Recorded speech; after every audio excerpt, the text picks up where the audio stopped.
You're listening to the Transforming Society podcast. I'm Richard Kemp, and on this episode, I'm joined by Elliott Johnson, Vice-Chancellor's Fellow in Public Policy at Northumbria University, and Howard Reid, Senior Research Fellow in Public Policy at Northumbria University and Director of Landman Economics. Along with Matthew Johnson, Kate Pickett, Daniel Nettle, and Ian Robson, Elliott and Howard are co-authors of the book Basic Income, The Policy That Changes Everything, published by Policy Press.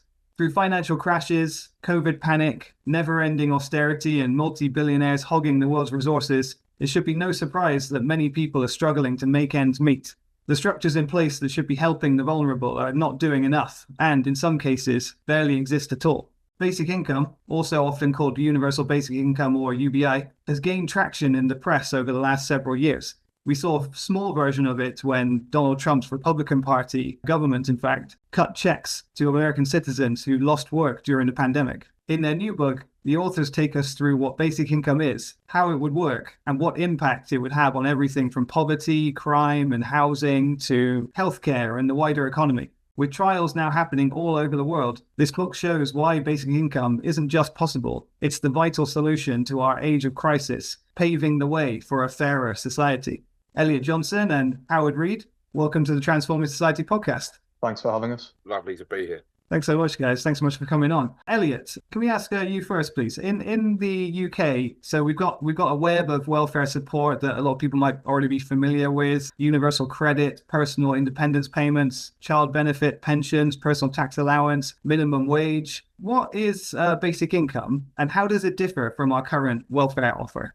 Well, you see, it's interesting in the question there. You identify one of the key issues, and that's that the welfare system is a web that's developed patchily and over time, and it's met particular objectives of governments at each point in time as it's been introduced, and to address issues that may or may not be current, and where there may actually be better solutions available now. And things like child benefit used to be truly universal. Every child in every family would be covered by that benefit, and it would bring a sense of unity and being together in the country. And that's been lost in recent decades. But it was hugely important in the wake of the Second World War when the welfare state was founded. Those systems all seek to assess based on who, and crucially who's not eligible to receive support. And underpinning that is deservingness. So the group of people deemed deserving has shrunk drastically over that period in recent decades, and politicians have sought to balance the books by cutting welfare. As a result, you often have, for example, people in work on low wages who don't receive any support, and that introduces real disincentives to be socially, physically, and economically active. And for people receiving means and needs-based benefits, that's, it's a real challenge as well. It's not their fault. There are these perverse incentives, and anyone who stood to lose out and lose their financial security from being more active would likely behave the same. And basic income does away with all of that. So it gets rid of all those perverse disincentives, all the bureaucratic complexity, all of the us versus them, outsider groups. And instead, everyone receives a regular cash payment to meet their basic needs. And for specific and additional needs, like those associated with disability and childcare, there are systems like Basic Income Plus. And that would have supplements on top of this basic that everyone's receiving, and it would be assessed in a much more humane and appropriate manner, just like, for example, the current tax system does. And this isn't just an academic kind of hobby horse for me. I grew up in a family that was welfare dependent, and it honestly, it instills some frankly mad behaviour that you're forced into under the current system. And something like basic income would have seemed mad to me at the time too, but I've been convinced by the evidence over time. And I don't think it's just a problem with our current system. I think it's a problem that all conditional systems of welfare have, though ours has definitely worsened massively over time. Elliott, you were saying about your own personal experience with welfare, that it's conditional, and because of its conditionality, it then encourages some mad behavior. Can you explain a bit more about the conditionality and then the behavior as a result? Well, I think, for example, in my kind of professional work in the past, I've done studies that have looked at the effects on physical activity. And one of the things that hasn't been recognised previously before that study was the fact that a fear of losing benefits if you were to be more physically active and you're disabled and people were to judge you as not being disabled enough, it has a massive effect. So even if you're not immediately under scrutiny although often you are. If you're not immediately under scrutiny, this is pervaded throughout society. So, disabled people across the country feel observed, feel like if they start to do something that might help manage impairments and health conditions, that they could lose their entire financial security. And for me, I felt that as well. There were times when I was terrified about the idea of taking up any kind of work. It was a feeling of, right, if I tried to do this one little bit of work, I could lose basically everything that's keeping me afloat, and therefore it probably just isn't worth it.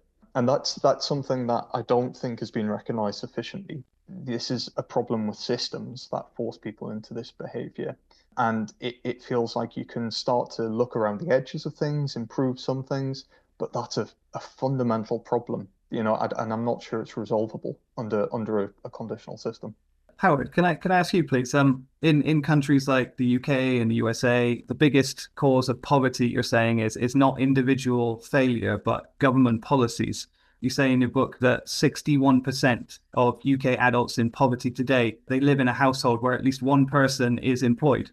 In 2023, you report on how 38% of people in need of universal credit, they also already had a job or multiple jobs. So people are in the system and yet they're still poor. So has it always been this way? Did something somewhere along the line go hideously wrong?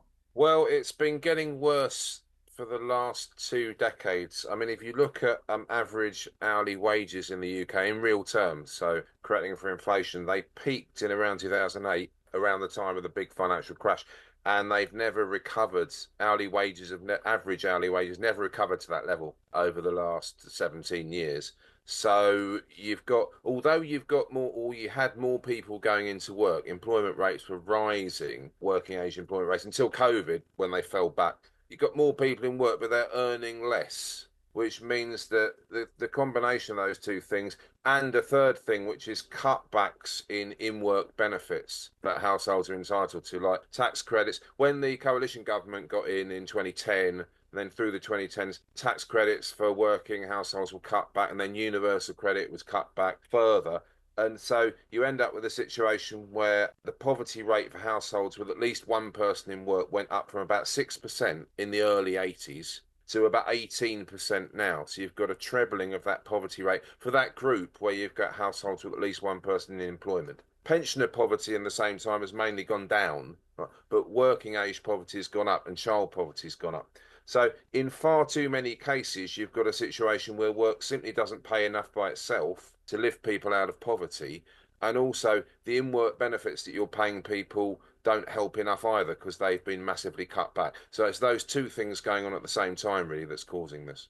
So in your book, you model three separate schemes of basic income. Can you explain these three schemes? How much citizens would receive per week on each of these, and how would we all pay for it? Sure. Well, we've got three schemes. I'll explain scheme one first, which is a kind of starter, in inverted commas, scheme.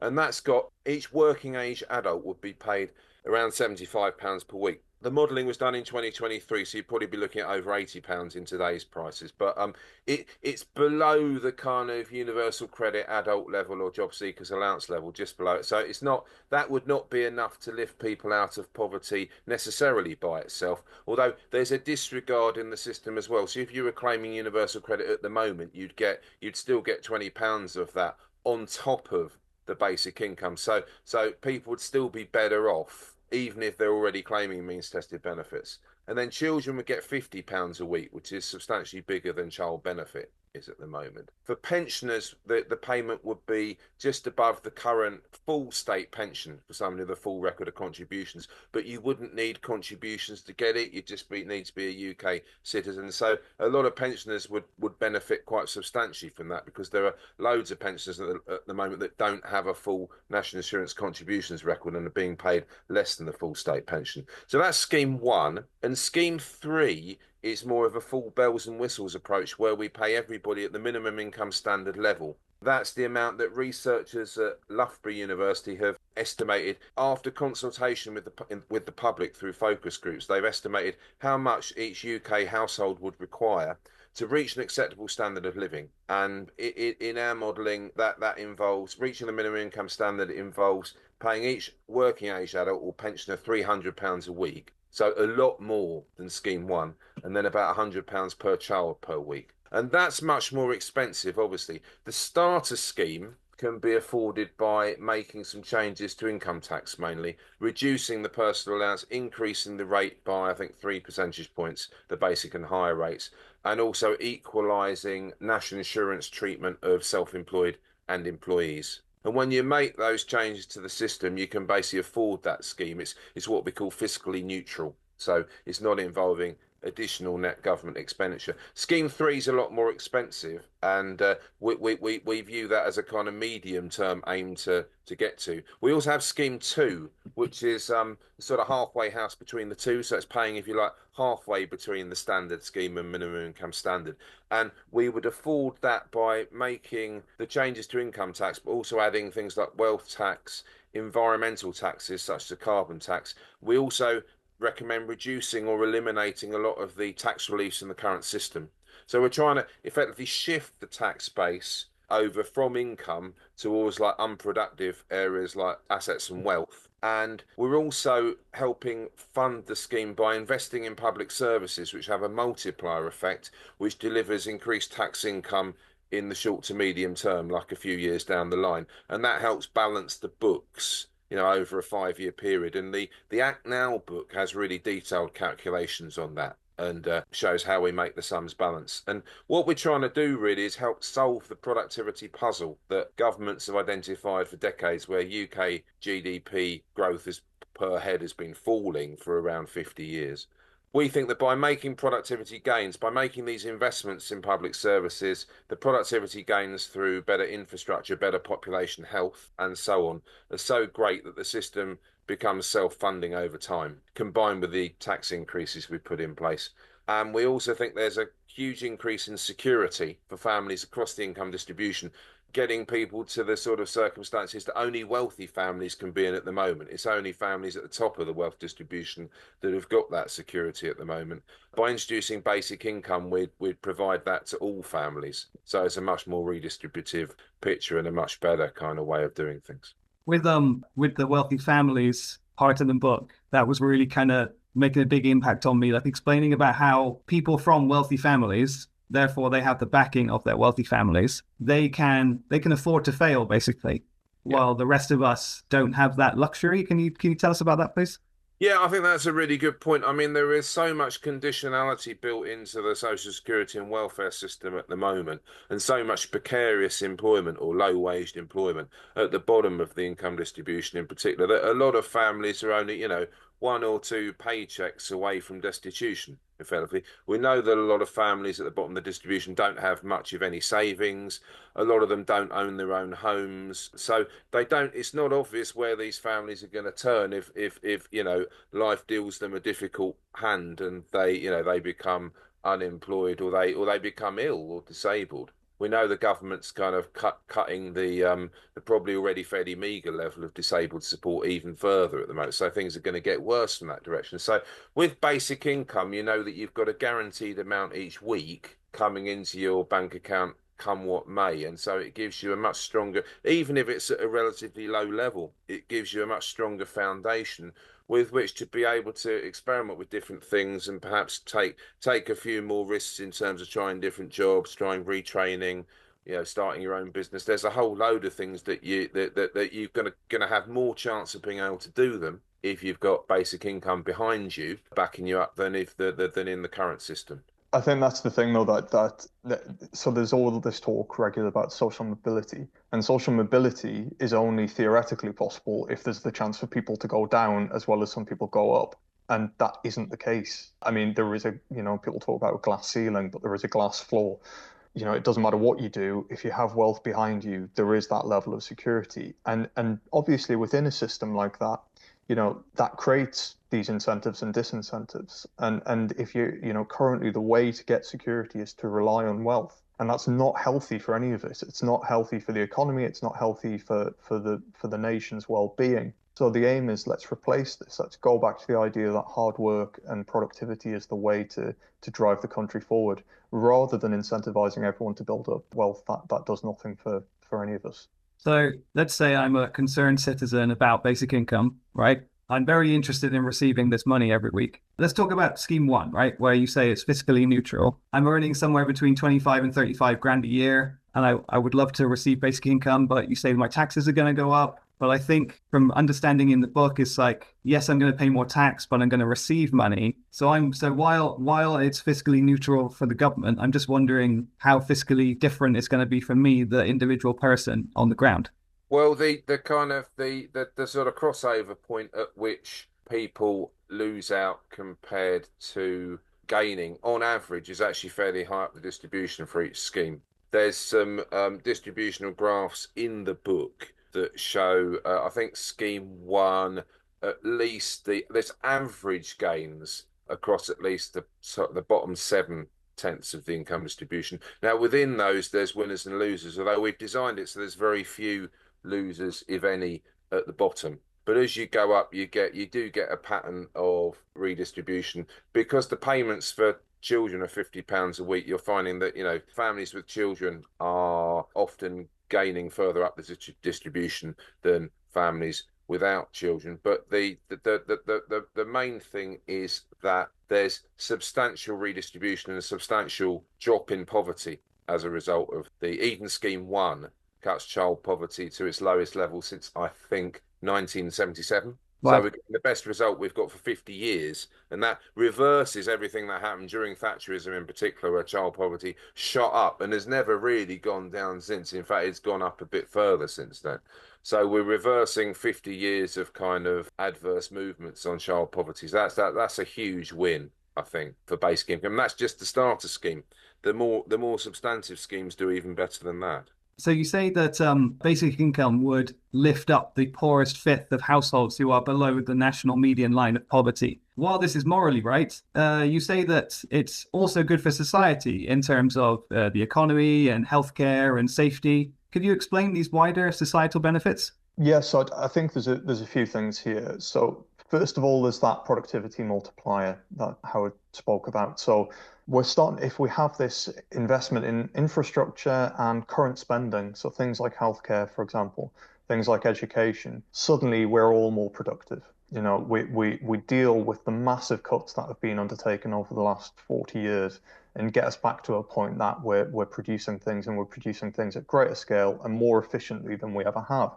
So that's good for the economy. That's definitely good for the economy. We can't go on with a situation where we're increasingly financialized and where we're getting lower and lower returns on the money that the public sector puts into things. So the existing system really is just indefensible, as are the moves to even greater tightening of eligibility for claiming benefits. And the reasons for that are that poverty has huge economic and social costs for the nation in all the terms that you mentioned in the question. And we spent decades funding systems to mitigate the damage that poverty causes, rather than saying to ourselves, how can we remove the issue? How can we remove the cause? And that's low income. That's just people not having enough cash. Right. And low income and inequality, all the way up the income distribution, up to just below the very top, is associated with that worse health and social outcomes. And there are studies going back over decades now that show that every step below that very top point, people have worse health as a result of that inequality. And children from low-income families are now much more likely to sort of inherit that low income as adults than they were in the past. So that chance for social mobility just no longer exists in the same way that it did. So the disadvantage is so great that hard work and talent, as much as you would like to think that they can overcome these things, just can't do it anymore. These kids have a mountain in front of them to get good qualifications, to get good work experience, opportunities in high income roles, to have health that as kids translates directly to, when they become adults, and to have solid family, romantic relationships that can be established and secure, and secure households, and to remain independent of the care responsibilities for long enough to really take advantage of opportunities that they can develop for themselves.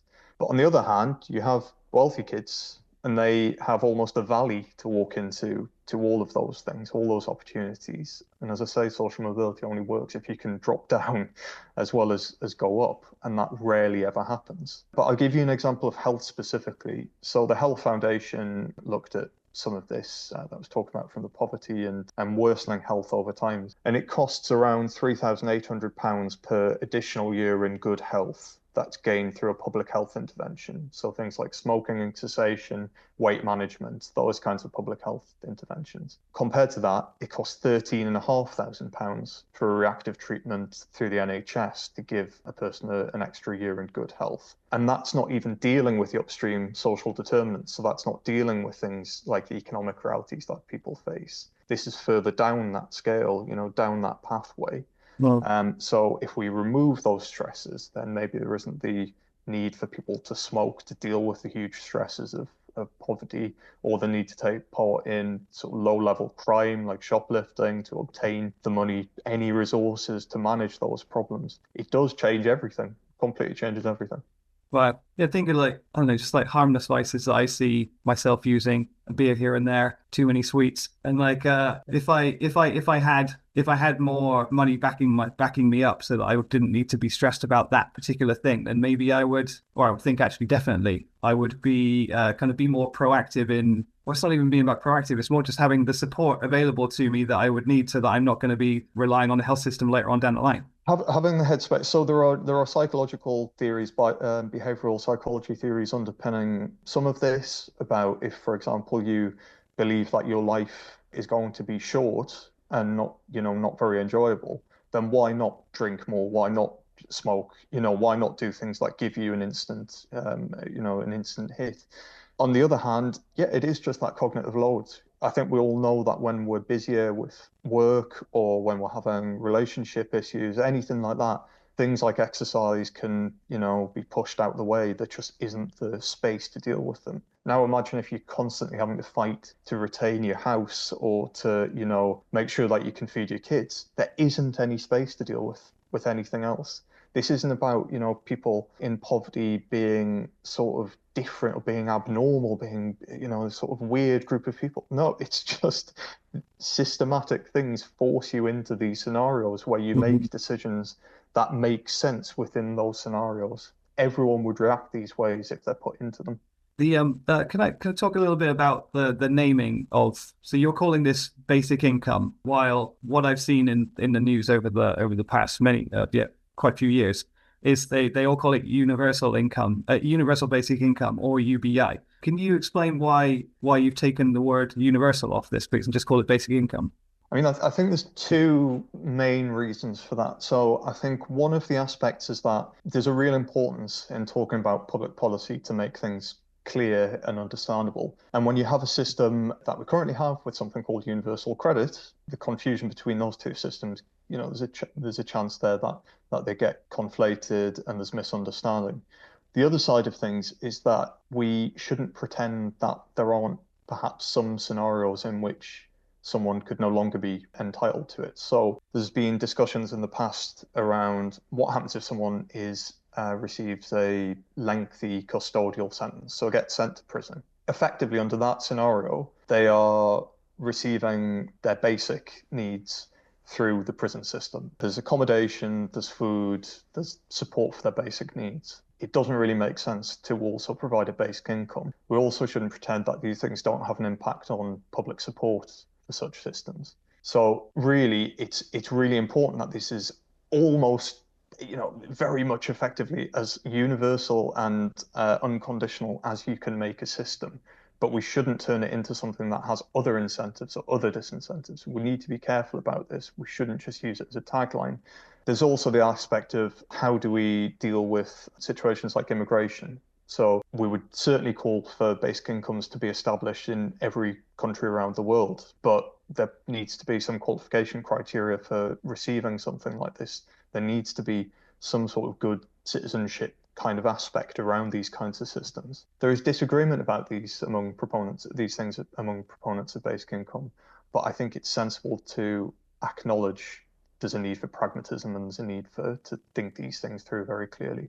So thinking again as a normal guy on the street, and my normal going street life. If everyone receives basic income, so we're all getting cash in our pockets every week, and sorry for being cynical, but won't businesses just increase the prices to take advantage of people's new increased disposable income?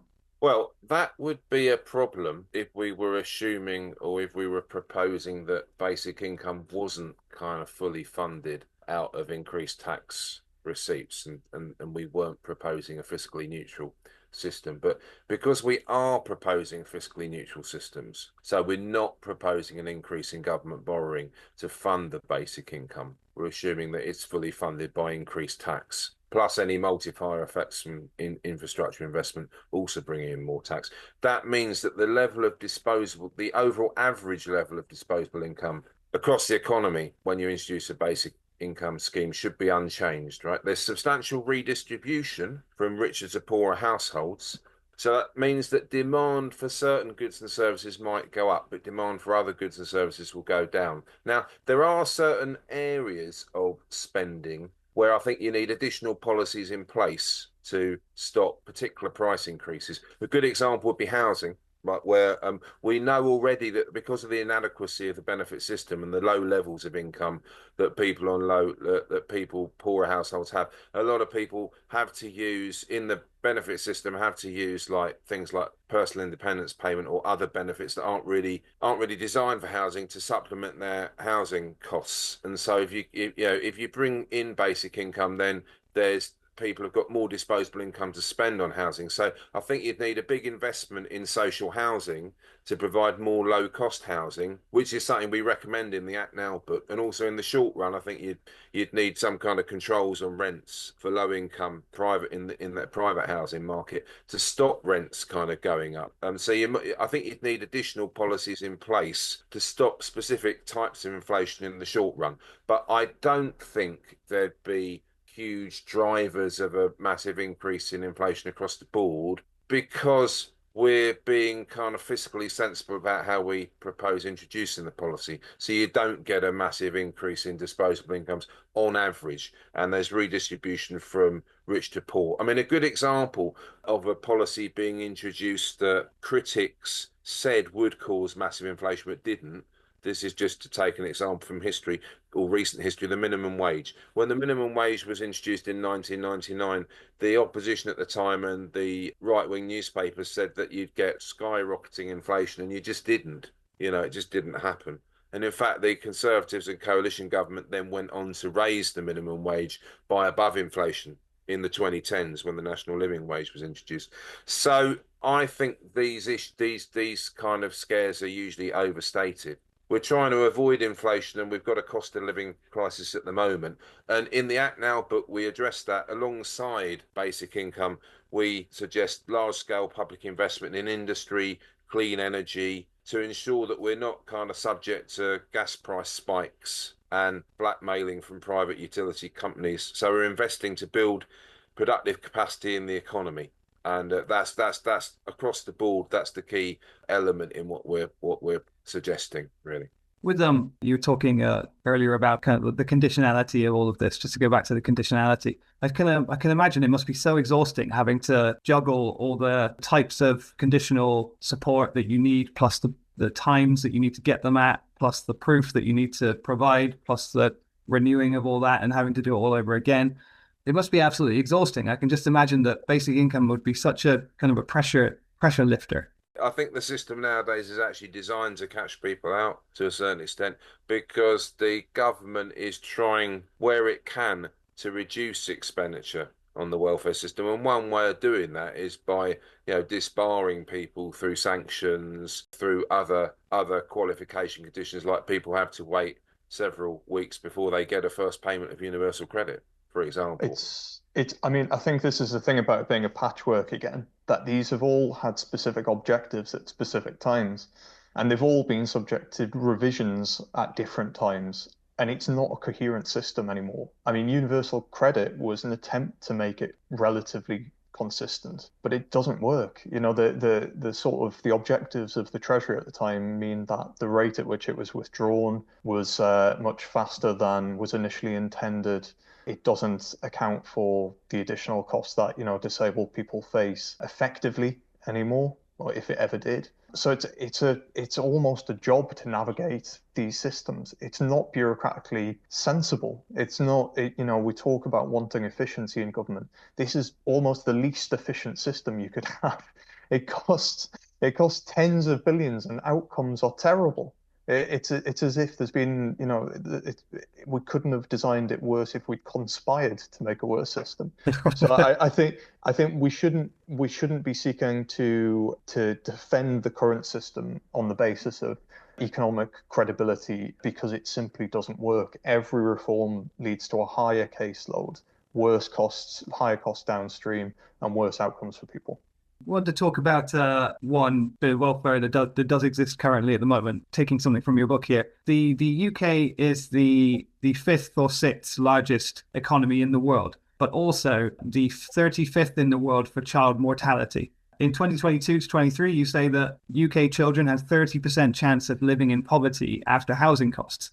And by 2027 to 28, the Resolution Foundation estimates that 55% of children living in families of 3 or more children will be in poverty. So how would basic income do better here than, say, the existing child benefit? Well, the modelling we've done for the book suggests that even the starter basic income scheme, which is like £50 per week per child, would result in the child poverty falling to its lowest rate in almost 50 years, lowest rate since 1977. And the reason for that, well, there's several reasons. One reason is that the child payment we're proposing per child, it's a lot higher than current child benefit. Current child benefit's £26 per week for the first child and about £17 per week for subsequent children. Now, obviously, some families are getting more than that because they're claiming universal credit for children, and that would carry on under Scheme 1. Scheme 3 is high enough at the minimum income standard that you could just get rid of universal credit more or less completely. And we also, payments for disabled people, disabled children, disability living allowance would carry on under our system. They wouldn't be replaced. But the current system, if you're a child in a family with 3 or more children, you don't get child payments for the third. You don't get universal credit payments for the third child or subsequent children, and so those larger families are more likely to be in poverty than anyone else. And under our system, you'd get a per child payment regardless of how many kids you have. So it doesn't penalise kids for the crime in inverted commas of being happening to be born into a family where there are already 2 or more children. So it seems like a much fairer system. It also we circumvent the benefit cap, which is the thing at the moment where families can't get more than a certain amount of benefit per week or per month. That wouldn't apply to the basic income, so you get it just based on the number of adults and children in your household, and it's a kind of per individual payment. It also there's an extra simplicity to it, because at the moment child benefit gets tapered off if you're living in a household where one of the earners gets more than 50,000. I think it's going up to 60,000 soon. But that high income child benefit charge, that wouldn't happen under our proposals. Instead, you'd have like increased income tax for payments for richer households. But it's a simpler system in terms of actually getting money out to children on a per child basis. So for all those reasons, I think it's a much more effective system than the current child benefit system. And I just want to follow up on that a little bit as well with, I think the man on the street kind of example, we're saying there's a logic to saying, all right, I'm working full time, I don't get benefits, I struggle to afford, to support my family with the 1 or 2 kids I currently have. Why should people who are not working receive benefits for those additional children? Well, first of all, this is happening under the current system. That we have a system that doesn't support people in work. The high income child benefit charge, for most of its history, you could have a combined income of 2 parents earning sort of £50,000 each, and you would get that child benefit payment. You would receive the benefit from it in the last 10, 15 years. If you were one parent earning 100,000, you wouldn't get that child benefit payment. These are the kind of weirdnesses of these systems that they create. On the other hand, there's an aspect of it, let's have some pragmatism here. right? We have a current system that's sought to penalise, and yet that hasn't resolved anything. You know, people who are living in poverty still having big families, you know, at times it hasn't disincentivized that. All it's done is stored up child poverty that has a huge impact on everyone, and that damages everyone. So there's a sort of an initial feeling sometimes of thinking like a universal payment could be a light touch and enable people to get away with things.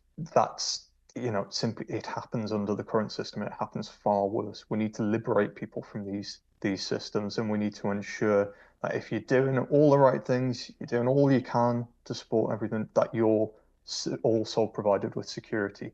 You describe how our healthcare, criminal justice, and social care systems, they often mop up after our economic failures. That these systems, they take the burden created by policy errors. Basic income, you say, would relieve enough pressure from our threadbare social systems and make sure that everyone has enough. So what do we need to do? What's already being done to help basic income become a reality? I mean, I think the important thing about this is that, you know, we are still pushing for pilots and trials of basic income, but that's in the absence of government action on it. In reality, I think we would quite confidently be able to say that there's enough evidence from a range of trials that have taken place in similar contexts and from our own advanced economic modelling to demonstrate that basic income would be absolutely transformative and set the conditions for national renewal that I think we all want. To give an example from history of how things have shifted and how things don't feel possible anymore as they did, you know, when they did in the past. In 1942, in the midst of, you know, the Second World War, of an absolute existential threat for Britain, William Beveridge published a report that said we need to emerge from the crises of the 19th and early 20th century into a comprehensive welfare system that looks after everyone from cradle to grave. Effectively, we've all fought, we're all fighting and dying together. We all deserve to have security and to benefit from the wealth that the country creates. There's a generation in this country born just after the Second World War, in the wake of those reforms, who throughout their life had, you know, family allowance growing up, low cost or free public housing, free milk in school to support their development, free higher education, a secure, highly paid job market, rapid progression through jobs, a guaranteed final salary pension to supplement the state pension. That's a generalization. Not everyone experienced these things, but the chances of success were so much higher than they are now. And how did that happen?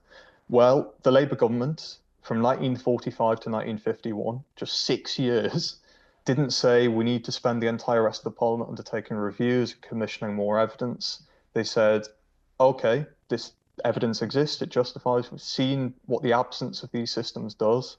Let's implement the Beveridge report and a whole raft of other public services as soon as we possibly can. They said that because the idea of giving people the security to be socially and economically productive and satisfied is just obvious. So I think the message of this book is its title, Basic Income as the Policy That Changes Everything. The government needs to get on with it. We're stating the bleeding obvious, but without that, you get policy based on the patently ridiculous. Elliott, Howard, thank you so much for coming on the Transformative Society podcast today. It's been wonderful to talk to you about your book, and I hope everyone reads it, and I hope the government is listening, and I hope we get these changes in as soon as possible. I'm going to let everyone know where to find your book in a moment, but first, could you, is there anywhere that we can find you online? Yeah, so, well, there's a few places. So commonsenspolicygroup.com is the website for the group that we work with and through the vast majority of the time.